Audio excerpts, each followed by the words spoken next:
Gerard Encausse, mejor conocido como Papus, representa uno de los mayores maestros del ocultismo y de la magia práctica en la historia.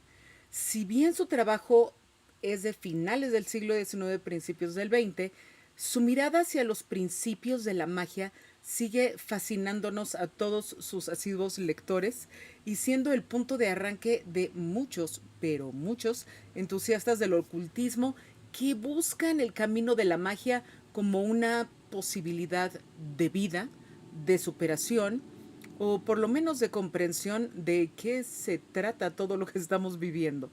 Hoy un vistazo a Papus, su obra y su relación con las sociedades secretas. Muy buenas noches, bienvenidos a Horror Sapiens, yo soy Suspiria, transmitiendo en vivo y en directo desde la ciudad de la lluvia. Si es la primera vez que nos sintonizas, te recuerdo que este programa se transmite en vivo todos los martes, alrededor de las 21:15 horas por twitch.tv/Horror Sapiens 1, y de ahí se graba y se sube sin cortes ni ediciones a Horror Sapiens con Suspiria en YouTube, para aquellos miembros de nuestro auditorio que no hayan podido estar presentes durante la emisión. Así que si te gustan los temas relacionados con el horror, el cine, la literatura, lo heterodoxo, la magia y el ocultismo, estás en el lugar correcto. Si quieres, suscríbete a nuestro canal. Si quieres, dale like.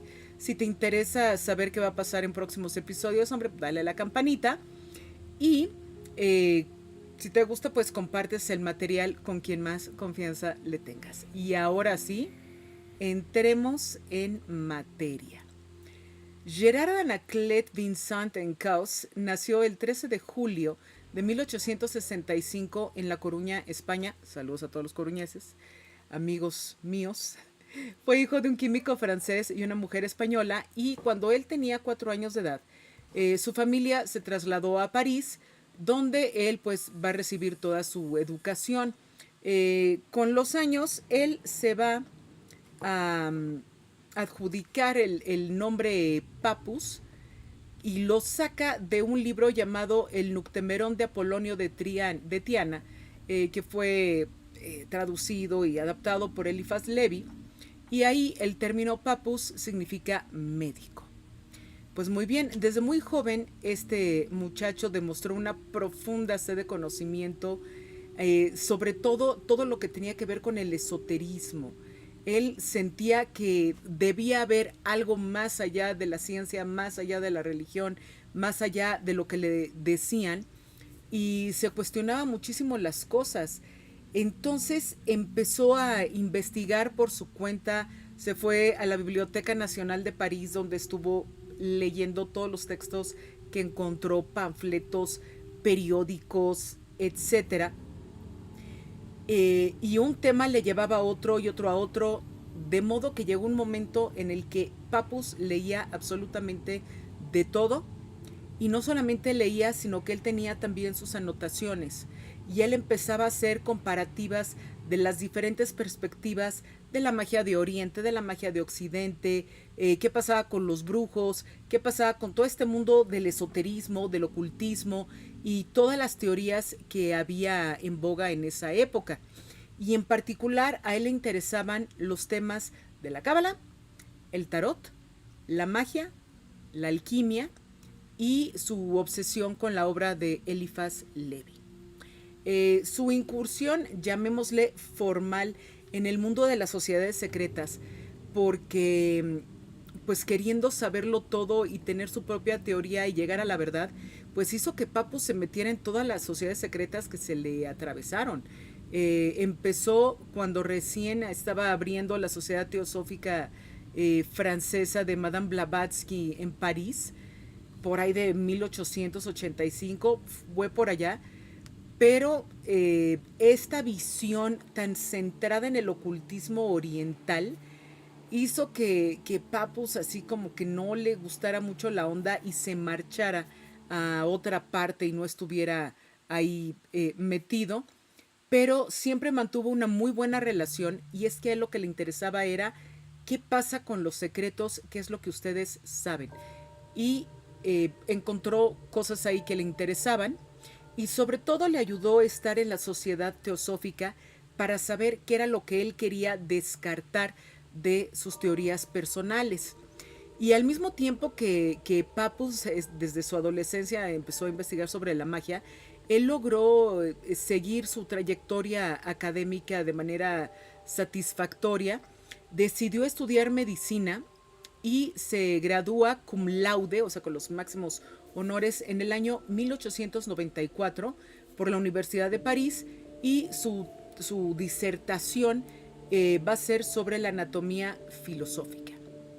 Él va a establecer su clínica ahí mismo en París y de repente le va a empezar a llegar muchísima gente que sabía que Papus no solamente era un médico, sino que también tenía conocimientos de magia y de ocultismo, porque había mucho la creencia en esa época que sí había enfermedades del cuerpo, pero también estaba la parte de la superstición de, y si alguien me echó un embrujo y ahí me cayó la enfermedad que traigo, y si lo que está mal es mi alma, y si tengo que lidiar con el plano astral, y todas estas ideas, Papus no se reía de la gente que llegaba, ¿no? O sea, había gente que llegaba y decía, doctor, tengo tos, y pues le examinaba la garganta y le daba una grajea, no pasaba más.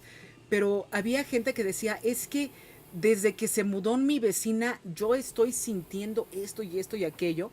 Y Papus no se reía de ellos porque él sí creía en esta posibilidad de tener una influencia y una correlación con diferentes elementos de la vida.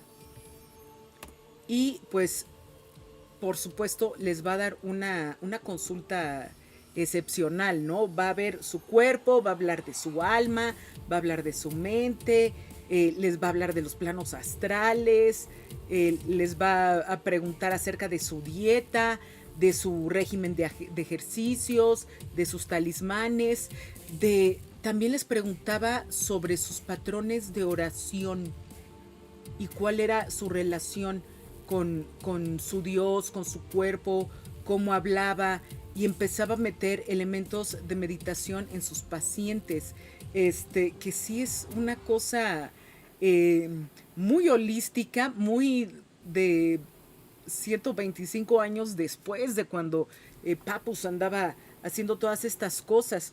Y es que este periodo de la Belle Époque francesa, que dura más o menos del el último cuarto del siglo XIX hacia pues poco antes de la Primera Guerra Mundial, la gente tenía mucha sed de conocimiento.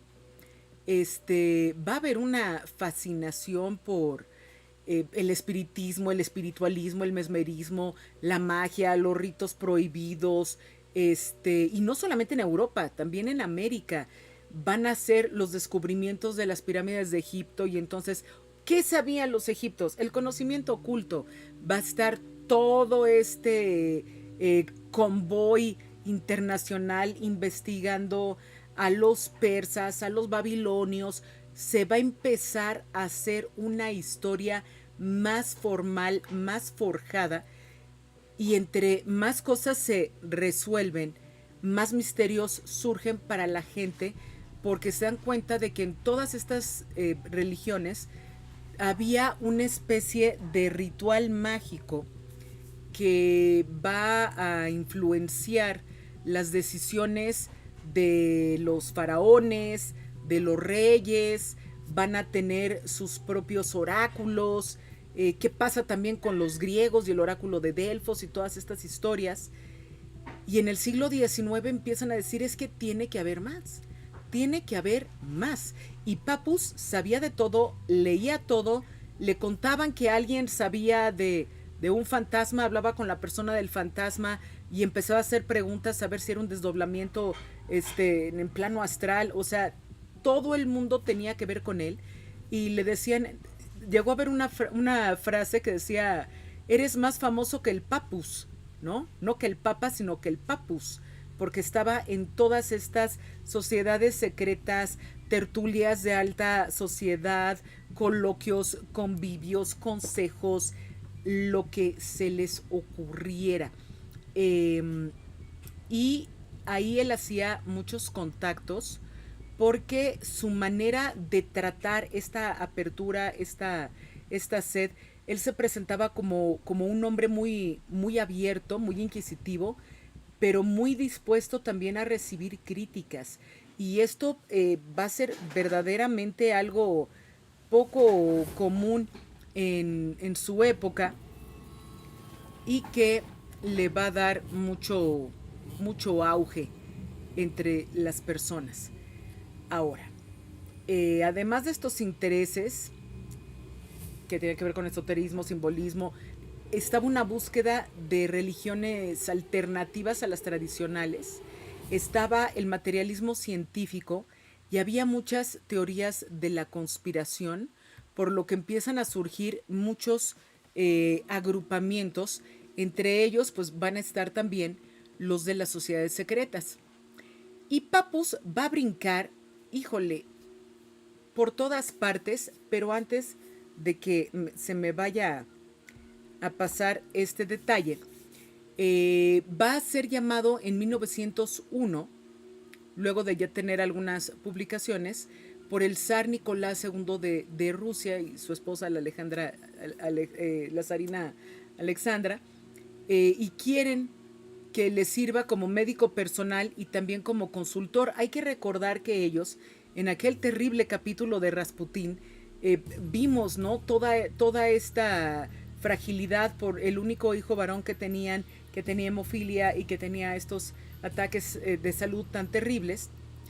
Y se hacen buenos amigos, digo, lo manda a llamar en el 901, lo conoce, lo vuelve a llamar 1905, 1906, y mientras están juntos, hacen una buena, no sé si llamarla amistad, pero sí tienen una muy buena relación y le deja a Papus una profecía que va a quedar marcada en la correspondencia que va a haber entre ambos, y le dice que cuando él muera, o sea, Papus, cuando muera Papus, al poco tiempo va a caer también el zar.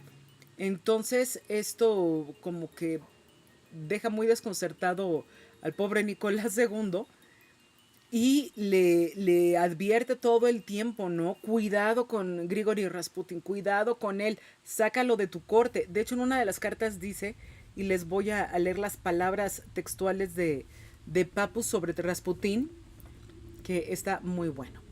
Desde un punto de vista cabalístico, Rasputin es un jarrón similar a la caja de Pandora, porque encierra en sí todos los vicios, todos los crímenes, todos los pecados del pueblo ruso.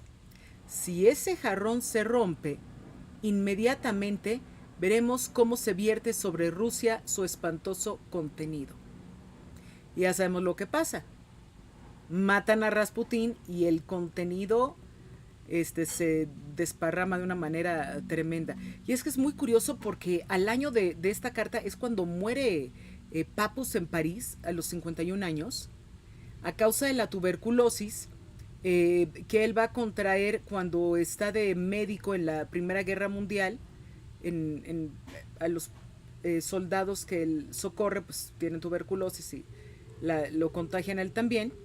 Pero a los meses que muere Papus, estalla todo el imposible de abreviar maquinaria, ¿no? de la Revolución Rusa, y cae el zar Nicolás II. Ahora, sobre las sociedades secretas en las que estuvo Papus y de todas las que saca para hacer sus libros, y esto es importante decirlo para cuando hable acerca de los libros, va a estar por un lado la Sociedad Teosófica, que va a ser fundada por Madame Blavatsky, y aquí pues básicamente hablan de la hermandad universal, hay un estudio comparativo de religiones, filosofía, ciencia, hay investigación de las leyes naturales y cómo sucede. En marzo de 1895, Papus, luego de haber hecho mucho turismo esotérico, entra brevemente, se une al templo a Hathor, de la Orden Hermética de la Aurora Dorada, o el Dorado Amanecer, como le llaman algunos, la Golden Dawn, que es una orden mágica, va a estar dedicada al estudio y la práctica del hermetismo oculto, la metafísica, y va a ser muy, muy, muy influyente en su época, porque va a ser una red internacional de ocultistas prominentes que abarcan filósofos, científicos, escritores, políticos, gente de muchísimo, muchísimo poder. Y sobre todo en la Golden Dawn se realizan una serie de rituales, hay una magia ceremonial, se hacen encantamientos, hay grimorios, hay conocimiento encriptado y secreto. Van a ver ahí un montón de cosas muy interesantes que va a estar absorbiendo Papus, ¿no? Y una de las cosas que le interesa a la Golden Dawn es que manejan mucho el elemento del desarrollo espiritual a través de un sistema jerárquico, ¿no? Llegas a un nivel y tienes que elevarte a ti mismo y subir y subir y subir para ser cada vez una criatura más perfecta. Y esta iniciación, pues obviamente va a tener que ver con elementos de la cábala hermética que va a estar ahí incorporada, la astrología y el tarot, y aquí se va a estacionar un buen rato Papus. Otra orden en la cual también va a rondar, aunque no pertenece a la francmasonería, va a tener muy buena relación con ellos, lo van a estar invitando constantemente, y hay que recordar que los masones tienen diversas ramas y diversos ritos en Francia, que va a incluir el Gran Oriente de Francia, y sí interactuó mucho con ellos. De hecho, él organizó una conferencia masónica internacional en París en 1908, y el objetivo que tenía era traer a los masones de más alto rango de todas partes, ver qué estaban pensando, qué estaban haciendo, cómo se comunicaban, qué pasaba con todo lo que tenían, qué había quedado igual, qué había evolucionado, y es un evento mucho más trascendente dentro de la orden y dentro de la historia del ocultismo de lo que parece. No se registra mucho por escrito per se, sino que la gente se va llevando cositas por mismos elementos de secrecía dentro de la orden. ¿Qué más? Va a ser llamado por Theodor Reuss, va a establecer el Supremo Gran Consejo General de los Ritos Antiguos y Primitivos Unificados de la Masonería para el Gran Oriente de Francia y sus dependencias de París. Y sí nos habla de una importancia fuerte de la masonería en esa época, y de cómo también Papus intentaba influir en los masones, crear estructuras paralelas, entender cómo funcionaban y de alguna manera lograr así promover sus propias ideas y sistemas, que de hecho de alguna manera lo va a conseguir cuando va a estar uniendo elementos y fundando la orden de los superiores inconus, ¿no? de los martinistas de 1891, y va a salir de una tradición mística que va a salir de estas enseñanzas de Louis-Claude de Saint-Martin, y Papus pues obviamente se va a convertir en jefe de esta orden. Va a estar también en la orden cabalística de la Rosa Cruz, establecida por Stanislas de Guaita, Oswald Wirth y Josephine Peladan, que va a ser la primera sociedad ocultista de Francia que va a estar clavada en la cábala cristiana. Pero cuando muere Guaita en 1897, que se cuela Papus y que se convierte en el líder de la orden, y va a ayudar al desarrollo del ocultismo francés con otras figuras clave, y de repente el que tuviera tanta presencia en tantas órdenes y que fuera conocido de tanta gente y que fuera querido por tanta gente, le va a empezar a meter por ahí algunos enemigos a Papus, ¿no? La envidia no ceja. ¿Y qué más? ¿Qué más hizo? Pues conoció también muchas otras, todas las órdenes esotéricas y paramasónicas como la Hermandad Hermética de la Luz y el Memphis Misraim. Todos van a tener que ver con Papus en algún momento, ¿no? Va a estar todo el tiempo siendo buscado y buscando a toda esta gente. Y es que a la hora de hablar de Papus, eh, a mí me gusta decir, no solo que era un hombre con una mente muy abierta a todo lo que es el conocimiento y que balanceaba esta apertura mental con lo sucinto y lo cons- claro y coherente de lo que él va a estar escribiendo. O sea, Papus es, a la hora de absorber, es una esponja, pero a la hora de soltar es un sedazo, ¿no? Que va filtrando todos estos elementos de sabiduría oriental y occidental, tratando de hacer sentido de cómo demonios funciona el universo, qué pasa con la magia, qué ritos sí van, cuáles no van, qué pasa con los amuletos, qué se puede hacer, cuál es el papel de la fe, estamos solos en el universo, hay entidades que nos protegen o no, qué es lo que está pasando y cómo se comunican estos espíritus superiores a nosotros con nosotros, y de ahí toda esta idea de la cábala y el tarot dentro de la magia occidental. Entre los múltiples, ahora sí que para colgarle más medallitas a Papus, en 1893 fue consagrado como obispo de la iglesia gnóstica de Francia, que buscaban de alguna manera volver a traer lo cátaro. Formó parte de un sínodo que controló esta iglesia. Fue elegido gran hierofante del rito antiguo y primitivo de Memphis y Misraim. Este.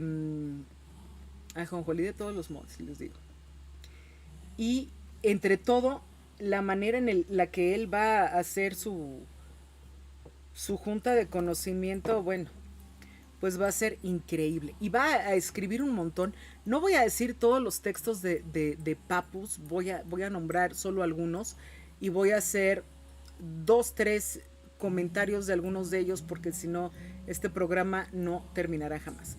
Pero antes de eso, muchos saludos en el chat a Cobalt, Venom, Silvia, Spiegel, Jess, ¿quién más anda por ahí? Godot y no alcanzó a ver, está muy chiquita la pero ahorita al final los vuelvo a saludar a todos. Ok, ¿qué hace Papus? Les decía, él va a estar escribiendo de una manera muy clara, va simplificando y desmenuzando los conceptos porque a él le interesa dejar todos los escritos de la manera más clara posible para todos los ocultistas que vienen y todos los ocultistas que se están replanteando las cosas, porque de repente es un mundo en el que hay un montón de interpretaciones, eh, como les contaré ahorita que hable del tarot de los bohemios. Entonces, va. ¿Qué tienen el ocultismo contemporáneo de 1887? Que ahí él habla en general de qué es el ocultismo, qué pasa con los grupos nuevos, qué es lo que buscan, en qué se enfocan y te da una idea muy buena de qué es lo que está sucediendo en ese preciso momento. A la luz de la distancia, pues se nos va a quedar corto Papus, pero hasta su momento es clarísimo. Luego, en 1889, va a publicar El Tarot de los Bohemios. Y aquí sí hay que dejar muy claro una cosa. Cuando Papus habla de este tarot, él va a hablar del significado de la lectura, lo va a vincular a la tradición de los gitanos, pero también a la hora de hablar de los arcanos mayores, Papus se agarra mucho de las interpretaciones de su tiempo, que en otros momentos hay gente que dice, pues es que no me suena, yo sabía que este quería decir esto en esta otra tradición. Entonces es la interpretación del tarot de los bohemios que pueden encontrar por ahí. De hecho, casi todos los libros de Papus los encuentran en internet. En francés, creo que todos. En inglés, como el 80%. Y en español, como el 50%, por si andan buscando por ahí. Luego, en 1890, va a sacar el panfleto del ocultismo. Digo panfleto porque no es muy extenso. Donde hace la exploración de las ciencias ocultas y su aplicación práctica. Muchas de estas ideas, Papus las va a ir depurando a lo largo del tiempo y las va a incluir en volúmenes posteriores. Espiritualismo y ocultismo, ¿cuál es la relación entre estas dos? Del 91, 1891. También ese mismo año, el Tratado Metódico de las Ciencias Ocultas. Para algunos lo llaman el Tratado Elemental de la Ciencia Oculta. Y les voy a leer una cita de este libro para que vean a qué se refiere. Sí hace mucho énfasis Papus y sí se tiene que decir en toda esta parte de cómo la religión ha ido manipulando el conocimiento con el objetivo de que la gente no sepa y que estén dependiendo constantemente de los altos mandos de los diferentes grupos religiosos que hay. Aquí hace una cita, voy a ella. Aquellos cuya estúpida mirada, al fijarse en esas imágenes y símbolos, en esas santas alegorías, está hablando de las catedrales católicas de París, no veían cosa alguna más allá. Estaban sumidos en la ignorancia, es cierto, pero en una ignorancia que era voluntaria. Desde el instante mismo en que quisieran liberarse de ella, no había más que hablar. Abiertos tenían todos los santuarios, refiriéndose a las diferentes órdenes herméticas y de ocultistas de la época, y si contaban con la fuerza de voluntad precisa, con la constancia y virtud necesarias, nada les impedía que avanzasen de conocimiento en conocimiento, de revelación en revelación, hasta llegar a los más sublimes descubrimientos. Podían, sin dejar de estar vivos y sanos, y según la entereza y energía de alma que tuviesen, descender a las regiones de los muertos y subir a las de los dioses y penetrar en el seno de la naturaleza elementaria. Todo esto pues hablando de todos los secretos y todos los ritos del ocultismo y de cómo la gente si quería podía conocer más y saber más. Entonces, pues Papus va a dar en su Tratado de la Ciencia Oculta todo lo que tiene que ver. En 1892 va a sacar La Ciencia de los Magos y este libro se va a enfocar en va a ser un estudio prácticamente de los antiguos sabios y su conocimiento esotérico. No es tanto un texto histórico, sino de seguimiento y habla de qué pasaba con las fórmulas, qué pasa con los minerales, qué pasa con un montón de cosas, porque sí le entra bien duro a la alquimia.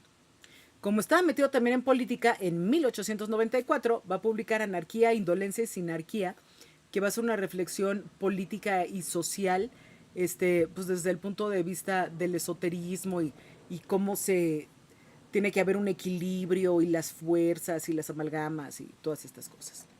Luego tiene un libro que, híjole, lo estoy leyendo bien despacito porque es larga la historia, mejor no la cuento, que se llama El Diablo y el Ocultismo de 1895, que habla sobre el simbolismo del mal en la tradición esotérica y qué es lo que pasa con el mal, ¿no? Va a tener que ver con el corazón humano, va a tener que ver con las bajas pasiones, con las venganzas, con el enfoque que le da la gente de afuera que no sabe y no conoce cómo se manejan los elementos de la magia, no la puede diferenciar de la brujería, y me falta mucho todavía del diablo y el ocultismo, pero en algún momento lo terminaré. 1898, vaya año en la historia de la humanidad, el Tratado Metódico de Magia Práctica, que ven a ustedes aquí, nunca sé para dónde voltear con este. Bueno, el que está a mi lado, este lado, el que está de este lado. Qué cosa. Este va a ser un manual. Cuando dice práctico, sí es práctico porque te va desmenuzando una a una todas las cositas que habla de cómo está constituido el ser humano, cómo está constituido el cosmos, qué pasa con los signos zodiacales, qué pasa con los metales, cómo hacer encantamientos, cómo escoger un talismán, qué hacer para ciertos rituales, cuándo tienes que tener ayuno, qué pasa con las lunas. Bueno, agarra el Tratado Elemental de Magia Práctica y le da vuelta y junta de los libros anteriores para que quede ya todo como condensadito. En 1903 va a sacar su libro acerca de la cábala. En 1909 el tarot adivinatorio, que viene ampliado, tiene muchos más elementos que el tarot de los bohemios, y va a ser también una especie de manual para la gente que lee el tarot como un método de autoconocimiento, ya sea yendo con un tarotista o teniendo su propia baraja y haciendo sobre sí mismo una reflexión a partir de las tiradas que se pueda echar. Este, porque también de repente Papus decía que muchos de los tarotistas eran así medio mercachifles, ¿no? En 1912, Reencarnación física astral y evolución espiritual. En, en el... Ahí está. En el 1922 se ilustrado el ocultismo, que esta ya es una publicación póstuma, eh, que te vienen ahí los dibujos de cómo hacer todo, ¿no? Todos los libros de Papus van a tener sus esquemas, van a tener sus sigilos, van a tener un montón de cosas, pero en este ABC ilustrado del ocultismo sí es muy específico cómo se tienen que hacer todas las cosas. También de manera póstuma va a salir el Tratado Elemental de Magia Práctica de 1932. Este, y, y pues ya va a tener todo lo anterior en un solo volumen referido a la magia. Y algo interesante que se descubrió después de algunas polémicas, que se empezaron a quejar los Golden Dawn de, es que está hablando de nuestras enseñanzas, de nuestro ritual. Se da cuenta, no, pues no podemos decir eso porque entonces todo el mundo va a saber cuáles son los rituales y las prácticas de la Golden Dawn, y de otras órdenes, entonces va por ahí. También póstumo, en 1934 va a salir La ciencia de los números. Y Papus pues va a tener incontables artículos, su obra va a ser citada, revisitada, editada, explicada, comentada, referenciada, comparada, etcétera. Entre las revistas en las que participa, pues está una que él dirige en cierto momento, que es El Velo de Isis, La Iniciación, que esta revista francesa, porque todo lo escribe Papus en francés, lamento decirles, La Iniciación, que va a servir como la gran plataforma para la difusión de las ideas ocultistas, tenía suscriptores internacionales y todo, y van a discutir también temas relevantes de diversas sociedades secretas por ahí. Está interesante el contenido de las revistas. Va a estar también en el vuelo Le Voile de Isis, en Misteria, y va a colaborar con un montón de gente, ¿no? Con Jean Carrère, en una serie de artículos publicados en L'Eco con el seudónimo Nie. que esto va a ser uno de los momentos infames porque en estos artículos sí tienen una vibra bien antisemita que va a provocar un montón de polémicas alrededor de la figura de Papus eh, por obvios motivos. Y es muy útil la obra de él, sí, porque te da escogidito todo lo que había en su momento y te lo explica muy bien. En particular, todo lo que tiene que ver con Eliphas Levi, o sea, sí le entiendes los símiles que tiene, ¿no? Tiene uno de que va un hombre en una carreta con un caballo, entonces el hombre es la mente, el caballo es la voluntad y la carreta, y así te empieza a explicar muchos elementos interesantes. Este, y los libros de Papus siguen siendo utilizados como textos de instrucción. Hay por ahí, y desde la época de Papus, algunas universidades esotéricas o universidades del ocultismo, que son unos grupos selectos de personas que se dedican a leer todas estas cosas y tratar de hacer sentido. Y siempre todos leen a Papus. O sea, de Papus no te salvas. Este, y es que cuando lo lees, entras en su mundo, pero entras con sus zapatos. Y esta referencia, el que la entendió.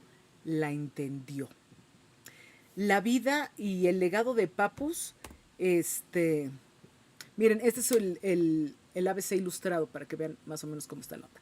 La vida y el legado de Papus, híjole, tuvo enemigos, tuvo amigos, gente que lo admiraba, gente que lo trataba de tumbar de todo lo que tenían. Sin embargo, fue un hombre que no frenaron, ¿no? Las interpretaciones de sus escritos, la evaluación de su legado, pues va a ser muy diversa, pero sí es alguien que va a valer la pena leer su obra, no solo por su trascendencia, sino por la amplia gama de temas que va, ¿no? Que es tarot, cábala, magia práctica, historia del esoterismo, alquimia, este, astrología, bueno, le entra un poco a todo y ayuda a difundir muchas de estas ideas y de las prácticas de estas sociedades. ¿Qué leer de Papus primero? Pues lo que les llame la atención de todos los temas que he mencionado. Busquen libros de Papus en internet. El que les llame la atención, pues por ahí empiécenle. Mucha gente cuando tiene el tarot y busca manuales de cómo leer el tarot, pues mucha gente se va al video de YouTube en el que te explican, pero los que encuentran el libro del tarot de Bohemia de Papus lo agarran como Biblia, ¿no? Para todo esto. Quedará siempre interesante pues la perspectiva de Papus, que no va a dejar de ser una perspectiva cristiana, porque sí habla mucho de Dios y de los ángeles y de cómo él quiso unir todos los misterios del más allá y la divinidad con los elementos del más acá y la mundanidad, ¿no? De hecho, vale mucho la pena pensar en esta inscripción que está en la tumba de Papus. Si ustedes van alguna vez a París y van a darle la vuelta al cementerio Père Lachaise, que es donde está Jim Morrison, Oscar Wilde, Edith Piaf y cientos de personas notables, van a encontrar la tumba de Papus, que le va a brincar así, porque tiene el amarillo, que tiene que ver con esta iluminación dorada que tenía el hombre. Y podemos ver que del lado izquierdo dice: aquí descansa el cuerpo de Gerard Dencaus Papus, doctor, filósofo, escritor, gran maestro de la orden martinista, incorpóreo el 25 de octubre de 1916 a los 51 años. Me gusta eso de incorpóreo, ¿no? O sea, que trascendió, pues. Y del otro lado, debajo de su retrato, donde está su firma, dice lo siguiente: La oración es el gran misterio y poder para aquellos que perciben la influencia de Cristo. Dios venido en carne permite recibir las más altas influencias en acción del plano divino. En otras palabras, que si estás en oración y estás en unidad con lo que sea que tú concibas como la armonía universal, vas a poder influir en el plan divino sobre tu existencia. Entonces, está muy, muy, muy interesante todo esto de Papus. Pues muchas gracias por acompañarme en este programa sobre Papus y toda esta relación que tuvo con las sociedades secretas, los libros que escribió. Y en la próxima emisión vamos a tener algo más ligerito, pero que va a ser controversial. Yo sé que lo va a ser. Eh, Vamos a hablar de la entrevista con el vampiro y sus múltiples versiones. Es decir, qué pasa con el libro de Anne Rice, qué pasa con la película de Neil Jordan y qué pasa con la serie que unos bien woke dicen que es la neta y todos los este, vampiros clasistas ahí del todo lo el viejo canon pues están espeluznados, ¿no? De cómo se le sacó, cómo y todos estos gritos. Va a ser un programa con mucho humor. No me voy a poner densa ni intensa, independientemente de, de mi vínculo con la novela de Rice y con la película de Jordan, no me voy a poner funky con la serie. Le vamos a dar a cada quien lo que le corresponde. Y va a ser un programa muy divertido y muy controversial. Creo que va a tener mucha participación en el chat, de hecho. Pues si les gustó el contenido, a quienes nos ven por Twitch, nos vemos el martes que viene, si están en YouTube y les gustó, solo si les gustó, denle like. Si lo quieren compartir, estaría increíble. Si se quieren suscribir, estaría genial. Pero ustedes son suyos para ejercer el conocimiento y dominio de sus propias facultades, de su cuerpo, de su mente, de su alma, de su conexión con el plano astral y de todas las posibilidades que se tienen en la vida cuando uno por fin entiende cómo funciona la maquinaria del cosmos. Muchas gracias, me despido por el momento hasta el próximo martes. Les deseo que tengan dulces pesadillas. Saludos en el chat a Cobalt, Silvia, Venom, Godot y todos los que andan por ahí. Hasta el martes. Dulces pesadillas.